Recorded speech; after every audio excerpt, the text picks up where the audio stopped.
you. Okay, I'm about to hit the button. Hit it, hit it, hit it. Today we have a very special conversation that we'll be having with my girl Lydia, who's here. Wave to the people. And we'll be talking about creating community from a distance. So as just an introduction to who we are, my name is Nicole. I'm the International Director of Freely in Hope, and we exist to end sexual violence. And we work in Kenya and Zambia. So today we have our program manager all the way from Nairobi, Kenya, joining us on our call today. Welcome, Lydia. April is Sexual Assault Awareness Month. And so this month we are focusing on conversations on how we as an organization are seeking to end sexual violence and how we can be a part of supporting our whole global world in ending sexual violence, especially in light of COVID-19 that is actually exposing more issues of sexual and domestic violence because people are being forced and mandated to shelter at home when home is unsafe. So today we'll be talking about that and how our organization is responding to this crisis, and also how we can do better in supporting survivors and responding to the injustices that COVID-19 is exposing. So I'm going to let Lydia introduce herself and also share with us why she is passionate about ending sexual violence. Go ahead, Lydia.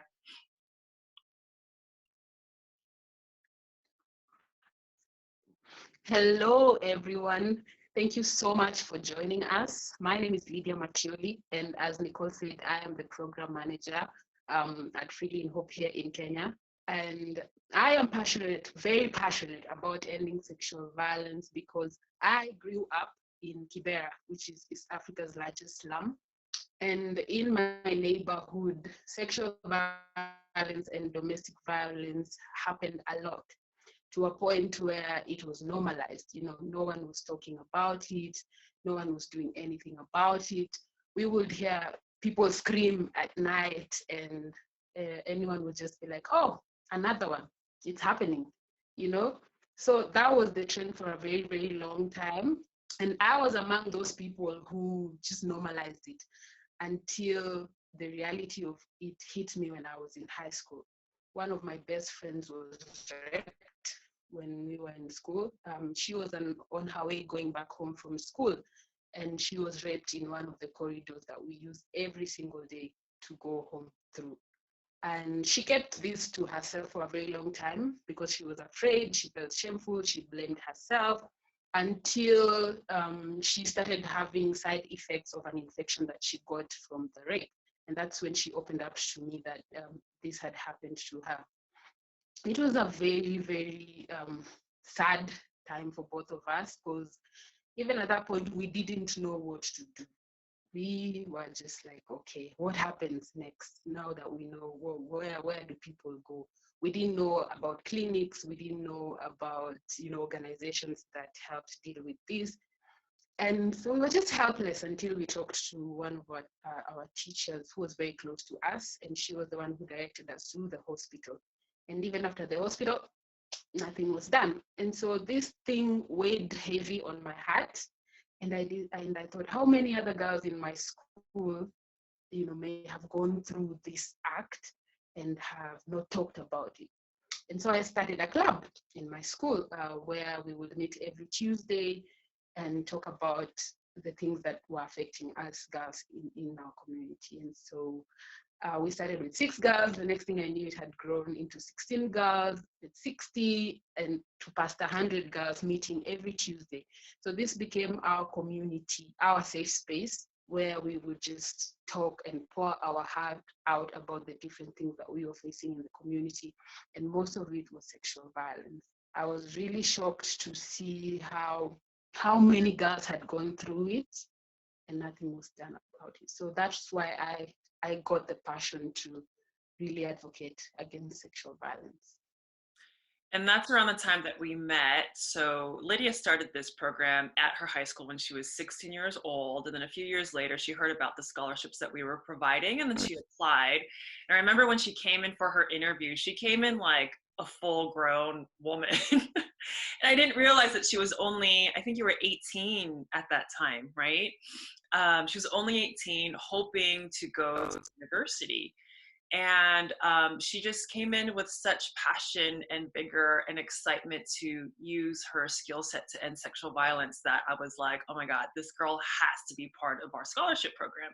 So we accepted her into our scholarship program. And from there, her leadership just like exponentially grew to the point where I designed a completely new program for her, and it's called the fellowship program. So it allows our scholars in our program to be a part of a 2-year leadership incubator program where they're learning on how to design and implement programs that end sexual violence in their community. So I was inspired by her audacious vision to create more programs that will end sexual violence, that I designed this entire fellowship program for her. So she was concurrently interning for Freely and Hope while she was also going to university. And so during that time, as a fellow, what were some of the ideas that you had, and what did you develop with Freely and Hope as a fellow? So one of the biggest ideas that was closest to my heart was creating awareness on matter sexual violence in my community, starting from my community, which is Kibera, and spreading it all over the country. And so I thought about designing a curriculum that had information on sexual violence, what it is, what is consent, what do you do when it happens to you, how do you get help, and so through the platform that Freely and Hope provided me and all the resources that were allocated to me, I was able to design a curriculum which we are using now. And that grew into a program that we call Eneza. Eneza is Swahili for making it known. So Eneza is that teaches high school students about sexual violence, the basics that I talked about. And it's been amazing to see how this program has been changing mindsets of the young people in schools with regards to sexual violence. We go into a school where 50% of students believe it's a man's right to have sex with a woman. It's down. And so it's very close to my heart because we've been able to reach so many high school students, and we are now positive that they are aware of this and they can call it out in the community. The other idea that came about, and this was also an inspiration from Eneza, was the Linda Toto program, which we are running now at Freely and Hope. So Linda Toto, again, is Swahili for Protect a Child. And this was inspired by the fact that most of the survivors in our communities, they were abused when they were children. I was doing my research and I realized so many survivors were abused when they were under the age of 18 years. They were innocent. They didn't know, they basically didn't know what the perpetrators were doing to them. And so we thought, if we educate young children on the basics of, what an abuse looks like, this will really, tone down the cases of sexual violence. But basically, the Eneza program is for high school students. And in this program, we work to teach them about sexual violence prevention, consent. And in these communities, 50% of our students believe that it's a man's right to have sex with women. After our 10-week curriculum, that percentage goes down from 50% to 35%. So that's really positive. And then the second program that Lydia talked about is our Linda Toto program, which is for children. And we teach them about body autonomy, because a lot of the girls in our scholarship program were raped when they were children, not knowing what rape was. And so we are educating children on what it is, so that they know if their body is violated, then that they know the reporting systems. Okay, I think Lydia's back, and I hope that the connection is a lot better and more seamless. Yeah, it looks like it is. So sorry about that, everyone. If there's any things that she's saying that is difficult to understand because of the connectivity issues, go ahead and put it in the chat window, and I'll try to make sure that we reiterate that. So as Lydia shared about the programs that we have in Kenya, as we know, globally, a lot of schools have been shut down. So as a result of that, Kenya is also affected. And because our schools are shut down, we're unable to provide these training programs in the schools that we partner with in Kenya. And so because of these shelter at home mandates, Lydia, what does that mean for our communities that we serve? Schools are a safe haven for many, many children in our community because this is where they get to, they're protected. And so when they get an opportunity to go to school, they come out of the streets. And then some of these girls are also exposed to getting back into finding jobs like domestic work to also help their families. And schools having been closed again, some of these children live with the abusers in their homes, So the cycle of abuse will keep going on and on and on. And I can't even comprehend what that would do to that particular child. So schools closing down is a big, big, big problem to us and to the communities that we serve. As we're in the community, we've been providing educational resources for them. How have you seen those educational resources still support our communities, even though we're not there physically? So again, now more than ever, I'm really grateful that we were able to develop these resource cards, because just 2 days ago, I got a call from one of the teachers that we work with in our NSA program. And the teacher was telling me how abused by a neighbor in their area. And when everyone was panicking and angry and beating the perpetrator, they forgot about this child that was abused. And so the child was just lying there. And the teacher was telling me how he remembered, oh, we do have resource cards with information on what I'm supposed to do, whom I can call. And he was able to take it upon himself to reach out for help. And right now the girl is receiving medication. So I am really grateful that these cards are out there, and for the constant reminder, these cards with you, they will come in handy for you and the people around you. So I know that they will use them, and that is comforting, especially during these times. Yeah, it's been really hard for all of us, right, to not be in the community, because that's where all of our programs are. That's where we thrive. That's where we're meeting a lot of survivors and directing them to support systems. So you're right. It is comforting to know that even though we can't do that now, somehow the resource cards that we've provided to the community, I believe we've distributed over 2,000 of them, that's still a lasting support for them, because hospitals are still open. Other resources are still open to them, even if we can't have that point of contact with them. So now since we're talking about school closures and what that has meant for our community, what do the school closures mean for the children who are vulnerable to sexual abuse? As many of our donors know, we support young women who are affected by sexual violence, and a lot of these women also come out of systems of prostitution. And so to put our girls back into those systems is sometimes very unsafe. And so what does school closure mean for our scholars and for other children who might be vulnerable to sexual abuse? So school closure basically means that these children are vulnerable to go back to prostitution, because they are now trying to find ways to fend for their families and themselves. And there's so much tension in the households right now with the raging pandemic that we're experiencing right now. So mothers are stressed, fathers are stressed, people have been laid off from their jobs. And so they tend to take out all of these frustrations onto their children. And they will force them to go out there and help with fending for the family. And so that puts them at risk of being abused again and getting the COVID-19 disease. School closure also means that some of these kids will not get to have any meal, in a day, because some of the schools that the people in our community go to at least provide one meal, whether it's porridge or lunch. So staying at home with all these financial uncertainties that are happening right now means kids will have to go hungry at some point.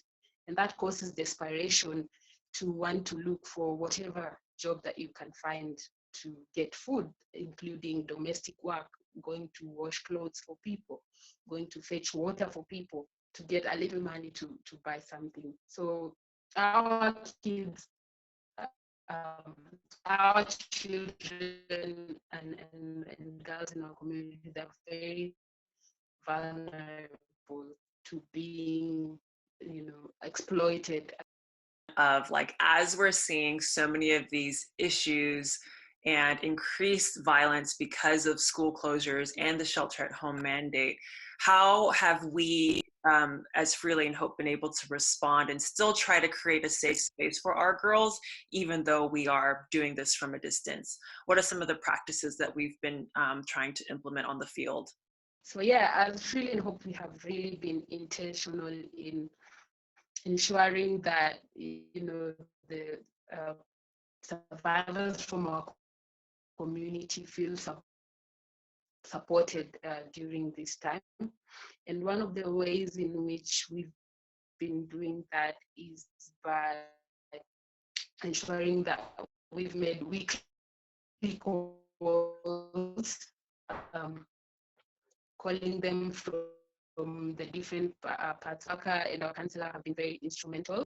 So our girls have regular check-ins. We have a WhatsApp group, in place where we get to talk about how we are feeling. We get to send each other articles to encourage us and to keep us occupied during this time when the children are at home. And then we also have our therapy sessions going on, though right now it is online. So our counselor has scheduled different therapy sessions with our girls online. We have implemented virtual mentorship, whereby in our committed adults that want to work with the girls in our community through their academic journeys, leadership journey. And so right now what we've done is we've connected them virtually, and the mentors get to call the mentees, once, twice, thrice a week to check in with them and to just encourage them during this time, even as they gauge how they're taking it all in, despite the fear and anxiety that is going on in the community. We have also been providing food, a food basket for all our survivors. And actually today, the social worker and I were out there, of course, putting into consideration all the precautions that have been stated. We were out there delivering food to the girls who are living in the informal settlement of Kibera. And just seeing what this meant to them was amazing to me. When we went into a house and opened up that food basket, you would see how bright their faces would get. You would see how excited they were that, right now we at least know where we are able to do so for the survivors in our community. That protects them from being exposed to all the vulnerability that I talked about earlier. Yeah, so yeah, just to reiterate that last statement, food security allows our girls to focus and stay at home and focus primarily on their academics, which is our hope for ensuring that our families have food. And so we're not an organization that normally provides food, but if food becomes the barrier to ensuring that our girls are protected from sexual violence, then that's something that has that we have had to add to our programs in order to continue to pursue our mission of ensuring security and protection for the survivors that we support. We have a question that came up in our Q&A, and just a reminder for everyone, if you have any questions throughout, please feel free to put it in the Q&A and we'll answer them as they come. So Phoebe has a question. What are some of the cultural practices in your community that you work in which may perpetuate sexual violence? Mm-hmm. That's a good question, Phoebe. Thank you. So one of the cultural practices that we have in our community that perpetrates sexual violence is, that norm that it's a taboo to talk about some things. You know, you are not allowed as a young person to speak out your mind about some things. So, like, our community has really embraced the culture of silence.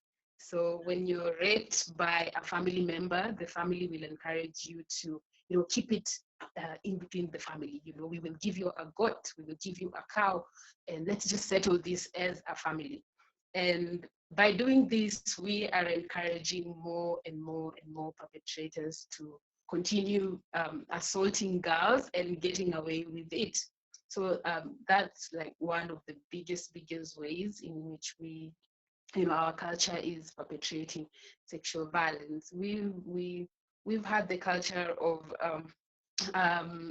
early marriages for a long time, where parents feel like it's okay as long as the girl is 12 and they've gotten their menses, it's okay for them to be married off and to elderly people. So this really exposes our girls to the abuse that comes with marriage because they're not ready for it. They haven't even discovered themselves fully and they're forced into sexual practices as early as 12. That has highly been perpetrating sexual violence. So that, among others, like female genital mutilation, which we are working to to fight in our community.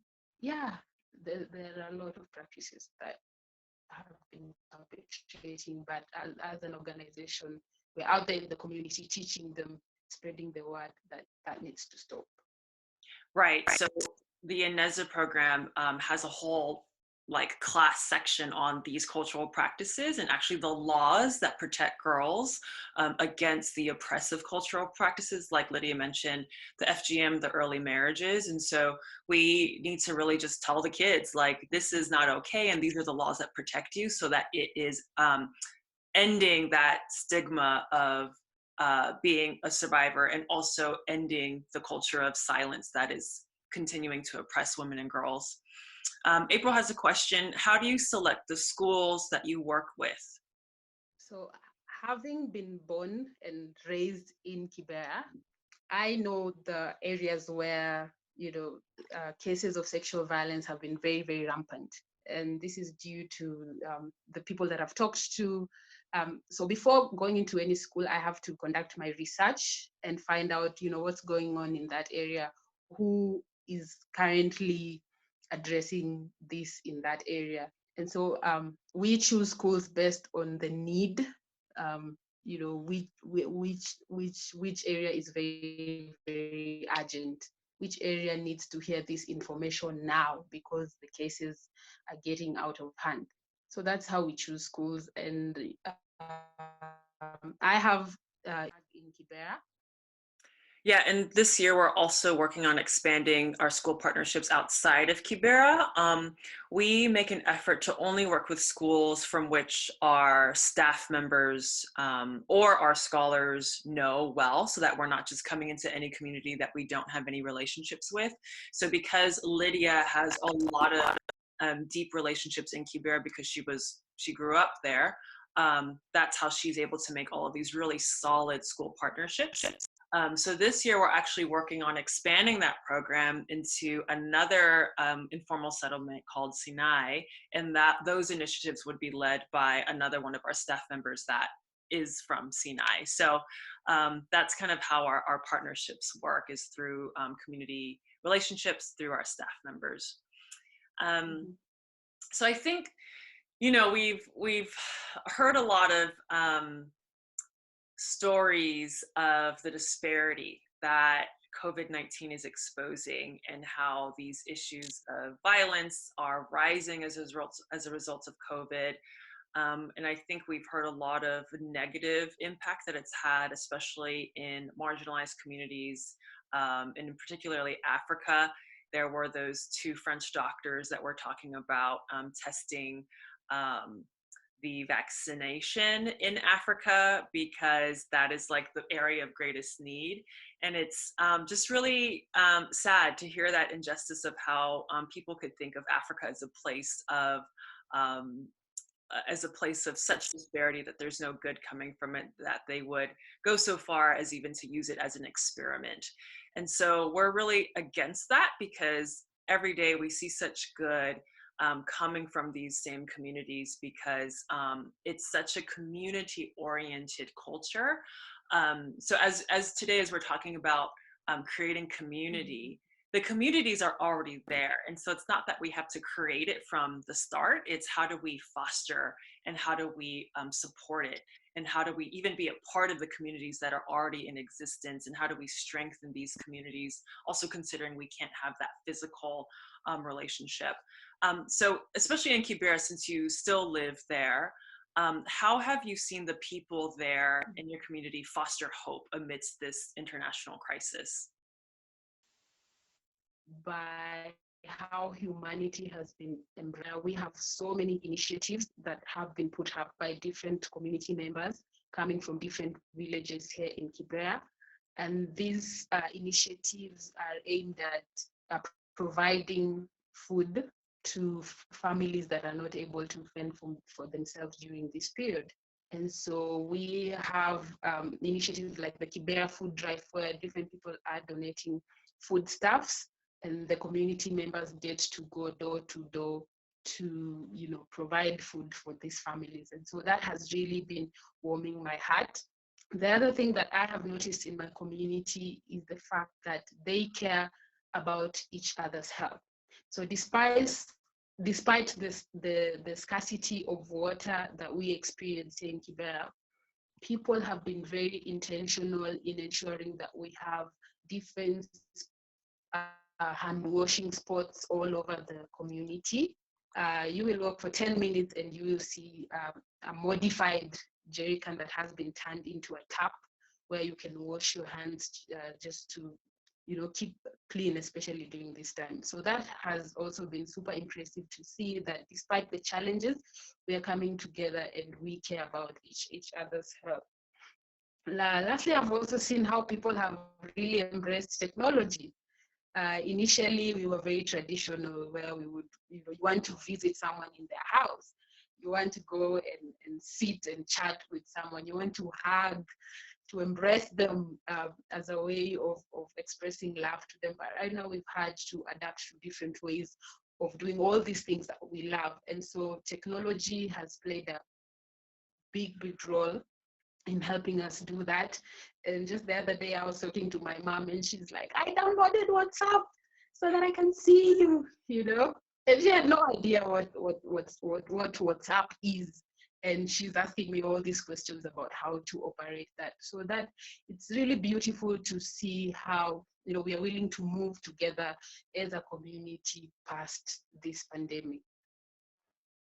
Yeah, that's awesome. I love how the community is so strong already in this culture, and because it's so strong, we're just finding new, innovative, and creative ways to foster that sense of community, so that we can still stay a part of this larger community that we're building and larger community that we're trying to inspire and uplift. There's another question related to Aneza about an experience in measuring community change in sexual violence as a result of the increased awareness and empowerment of girls and young women.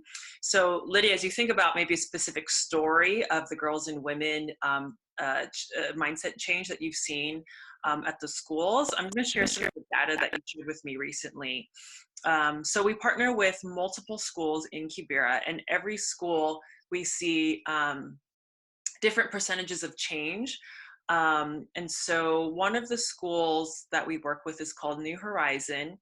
At the very beginning, where we first went into the school to start, before we even started teaching them about our curriculum, 52% of the students believed that it was a man's right to have sex with a woman.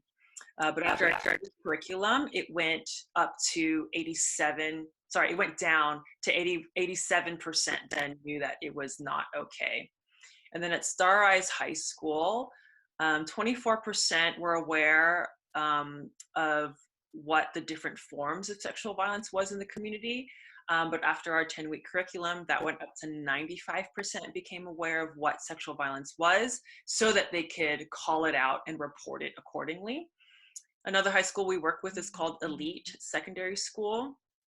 And they felt 35% of these students felt like they could speak about sexual violence to their friends or family, meaning that that culture of silence had silenced them to the point where they were even afraid to talk about it.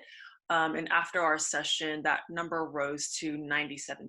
So the majority of students then felt comfortable to tackle the conversation and issues of sexual violence. Lydia, what else have you seen in the community as a result of the change mindset? Mhm. So the beauty of Eneza is the fact that we have boys into these classrooms. You know, we have boys as part of these discussions because for a long time we've been, our community has been feeling like, you know, this is a girl's issue. Sexual abuse is a girl's issue, but Eneza incorporates both boys and girls into these discussions.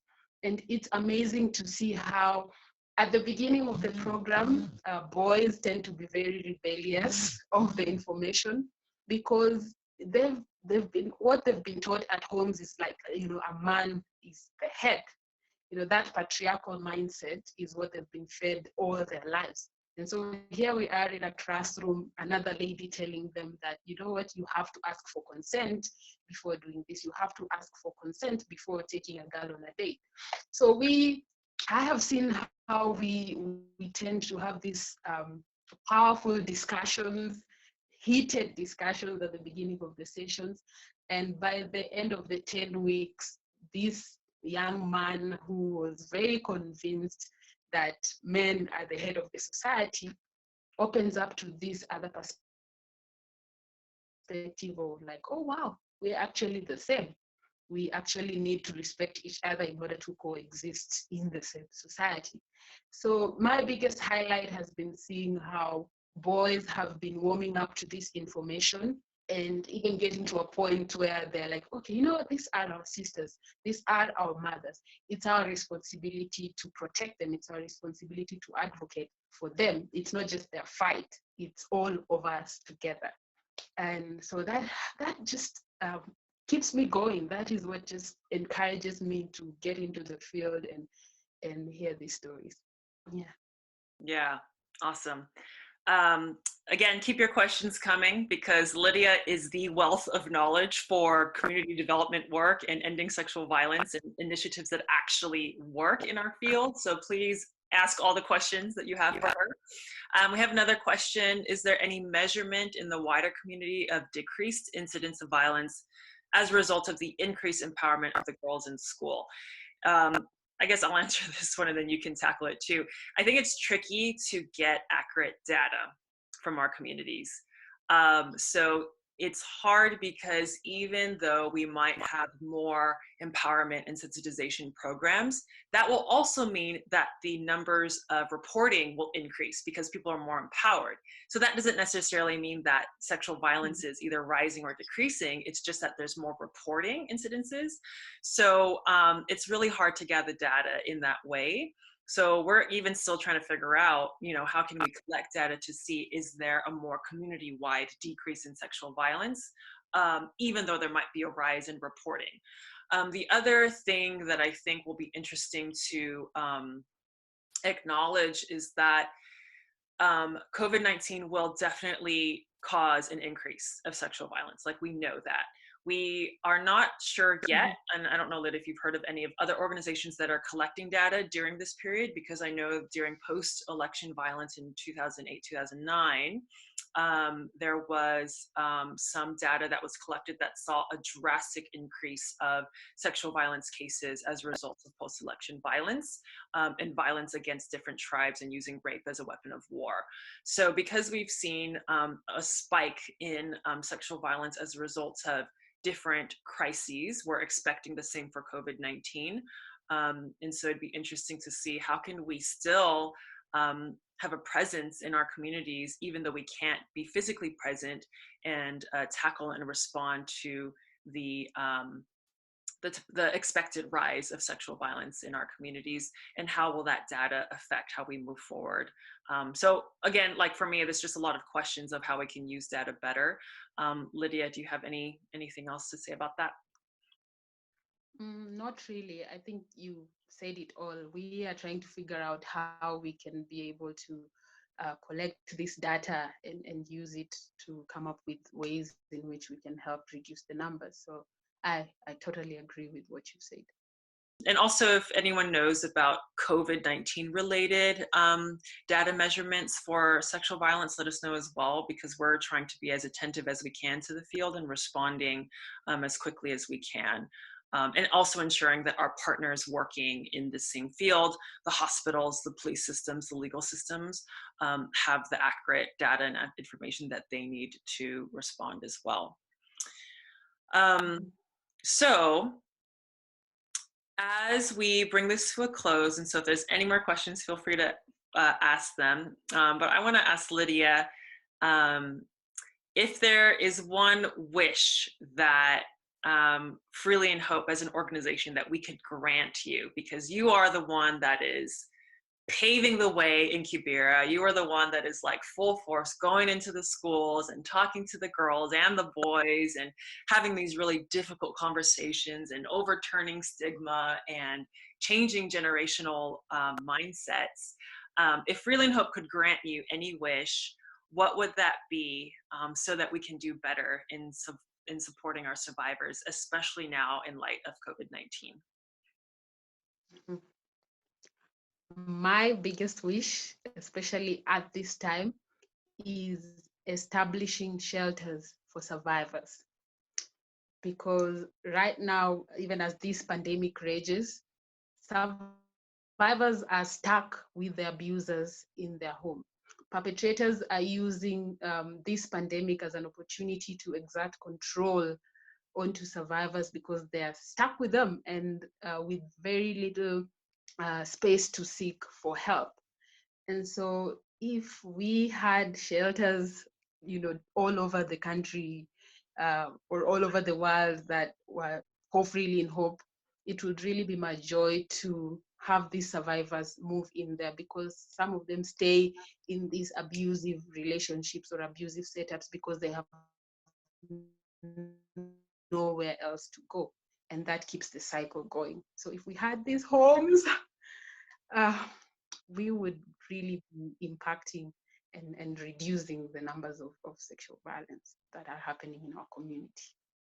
Yeah, and that's also what we're seeing is a gap among all of our partnerships on the field. Is we have the healthcare providers, we have the legal providers, we have the educational providers, we have all of these resources available except shelters.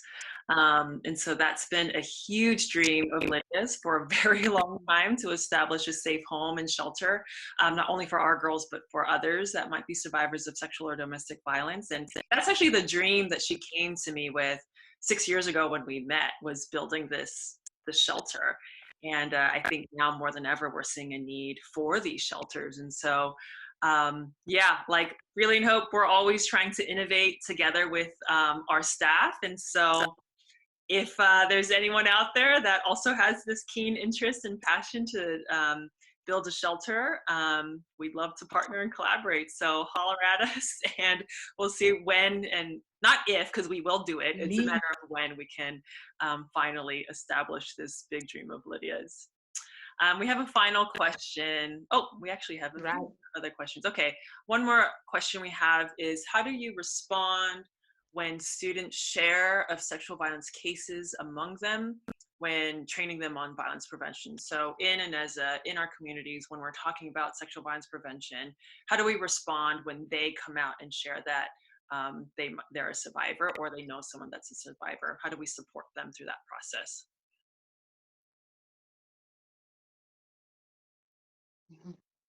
So first of all, we like to make it clear to them, like the first week, this is a safe space. Your information, anything that you're sharing with us as a group or individually, is very important to us. And so we will treat it with utmost care. And what we do when a survivor approaches us first is to assess, like when did this happen? For example, if someone comes up and opens up about having been assaulted, we assess and find out what's the urgent need at that particular time. Is it healthcare? Is it shelter? Is it counseling? And after we've identified the different needs that have come up through the experiences, we tend to refer them to all the amazing partners that we work with. So when we go to the field, we have counselors that we partner with, counselors that are with us. And so when they need, by talking to them and scheduling sessions every time we go back to their schools, when the need is medical or they need a shelter, something that we cannot provide, we refer with and follow up on their progress. Yeah, so we provide them with the service providers that they need. If we are unable to support them through the services that we provide, then we will connect them with the wealth of resources that we have in the community. So we ensure that they have, that they're well connected. And then because we see them every week during our programs in Ineza, we ensure to follow up to make sure that they got the support that they needed. We have another question from Harun. How can you curb sexual violence in a family in an example of a child with neglected parents where the father is an alcoholic and the mother passed away, there's other siblings in the family, but there's abuse at home? What is a way to curb that situation considering there's siblings involved, there's a survivor involved, and there's a father who is alcoholic and abusive? What is the best way to step in and support this particular family? I mean, I think it really comes down to ensuring that there's reporting happening within the family. So if the girl is talking to you, whoever's asking this question, if the girl's talking to you or someone that you're telling them how to collect evidence, and that evidence is being given to the police and is being given to the hospital, so that you can gather all the documentation to have an arrest of the father, and then Child Protection Services would remove that child and bring them to a safe home. If this person has particular questions as to who to contact, or the system or the process that needs to take place, we can actually send you our resource card, which will give you our step-by-step process of where to go in terms of where to report to the hospital, how to bring the proper documentation to the police, and then what would happen as a result of that. So we can share that resource card with you. We'll actually share it with everyone on the call, to make sure that everyone has access to that. Okay. Final question from Beryl.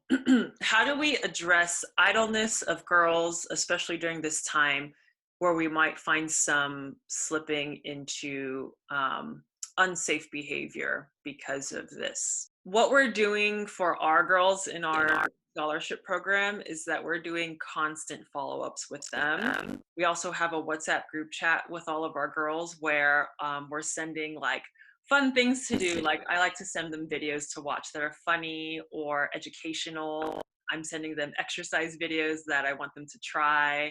Our therapist sends them different journal prompts and writing practices that they can do during this time, just to keep them engaged and in a sense of community, so that they know that they're not alone and that they can use their time wisely. What we're doing for our high school girls is we are equipping them with little Nokia phones where they can access online tutoring, or not online, but phone technology tutoring. So basically they're sent questions that will help them prep for their exams, and they would respond with the answer through text. And then through those responses, they get the results back, and then they can see if they're making progress and improvement. So that's another way that we're enhancing communication and also strengthening academic support, is through this mobile technology. And we feel that that would be a really positive way to ensure that our girls are being supported, not only socially, emotionally, but also academically. So for us, we've seen that the consistent follow-up is really important to ensure that our girls know that they're supported and they're cared for, even if it's from a distance. And so that's kind of our way that we've been able to create community, even though we can't have these physical gatherings, which really is sad, but we can still have these virtual gatherings in a way to encourage them and inspire them as well. Another thing is too, we're really encouraging our girls to be creative in this time. So we have some girls that are poets, that are writers, that are singers, that are artists. And so we're encouraging them that in this time, they should utilize their creative skill and share it with us. And so they've been creating some really beautiful and inspiring artwork, and they're also learning different creative skills. So that's another way to challenge our girls to use this time wisely, and to ensure that they're caring for their mental health as well as perhaps learning a new skill. Joanne says, on the education piece, the Ministry of Education has engaged the government broadcasting station to bring the curriculum on both radio and TV. So that's also super positive. Another resource that we have is from an organization that we partner with called Metis, that my friend Rebecca Crook runs. And she is disseminating 6,000 curriculum guides for both primary and secondary level. It's a booklet that is providing resources for parents that are supporting their children schooling at home. So if you're interested in that curriculum as well, I'll send the link out to everyone on this webinar so that you can reach out to them and access it if that would be of support to you. Lastly, next week we will be having conversations on what to do, what to say if your friend or someone close to you shares that they're a survivor of sexual violence. And so we're calling this webinar, It Wasn't Your Fault, and Other Things That I Wish You Said, because in my experience of working with survivors, I have said many things that were actually harmful to them, not knowing. And so as advocates with survivors, how can we be better supporters and encouragers and uplifters to them, especially during this time where they might be more isolated? How can we support our friends who are survivors and ensure that they have the proper resources that they need, and also how can we be better allies with them, is something that we'll be discussing on next week's webinar. So thank you for joining us today. We hope that you will join us again next week and in the weeks to follow, as we'll be continuing to discuss the issues of sexual violence and how we can work together as a global community to end sexual violence. So thank you so much.